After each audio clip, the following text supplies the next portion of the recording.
جب یہ لوگ پکڑے گئے تو نبی اکرم صلی اللہ علیہ وسلم نے ان کے ساتھ بھی یہی حشر کروایا.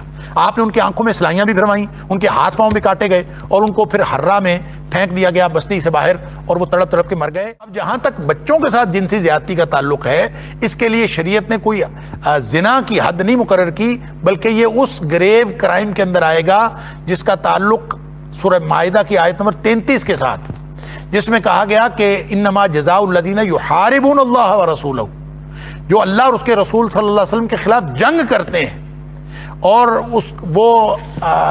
یا پھر زمین کے اندر فساد پھیلانے کی کوشش کرتے ہیں. وہاں 4 سزاؤں کا ذکر ہے: ان یقتلوا او یصلبوا او تقطع ایدیہم وارجلہم من خلاف او ینفوا من الارض.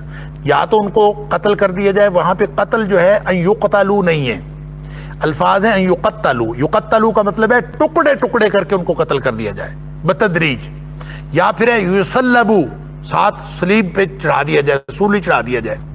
ساتھ یہ ہے کہ یعنی اس کی لاش کو لٹکا دیا جائے، جیسے بھی آپ اس کو کرنا چاہیں. کوئی عبرتناک قسم کی سزا دی جا سکتی، یا پھر اس کے ہاتھ پاؤں کاٹے جا سکتے ہیں، اس کے اعضاء کاٹے جا سکتے ہیں. اور پھر چوتھی بات یہ ہے کہ اس کو جلا وطن بھی کیا جا سکتا ہے. لہٰذا یہ جرم کی نوعیت کے اعتبار سے یہ آیت نمبر 33 سورہ مائدہ کی جو سزا ہے، یہ کسی بھی جرم کے اوپر اپلائی ہو سکتی ہے جو فساد فی الارض کا جرم ہو، جو لوگوں کو دہشت میں مبتلا کرنے کا جرم ہو، یا پھر وہ کسی انڈیویجول کے ساتھ اس طرح کے سلوک کا جرم ہو کہ وہ گریو کرائم کے اندر آئے اور فساد فی الارض کا باعث بن رہا ہو، تو اس کو یہ سزائیں دی جا سکتی ہیں. لہذا ظاہر ہے جب اس کے ہاتھ پاؤں کاٹے جا سکتے ہیں تو اس کے جسم کا کوئی بھی حصہ کاٹا جا سکتا ہے. شریعت کے اندر یہ اس کی گنجائش ہے. اور جب آپ خاص طور پہ اس آیت کا شان نزول دیکھتے ہیں کہ وہ اقل اور اورینا جو 2 قبیلے تھے جن کے لوگوں نے چرواہے کو مارا تھا اور پھر وہ اونٹ ہنکا کے لے گئے تھے اور اونٹ چوری کر کے لے گئے تھے.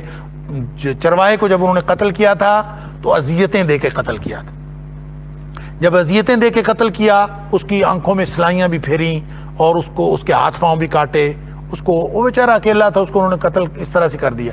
جب یہ لوگ پکڑے گئے تو نبی اکرم صلی اللہ علیہ وسلم نے ان کے ساتھ بھی یہی حشر کروایا. آپ نے ان کی آنکھوں میں سلائیاں بھی بھروائیں، ان کے ہاتھ پاؤں بھی کاٹے گئے اور ان کو پھر ہررا میں پھینک دیا گیا بستی سے باہر، اور وہ تڑپ تڑپ کے مر گئے.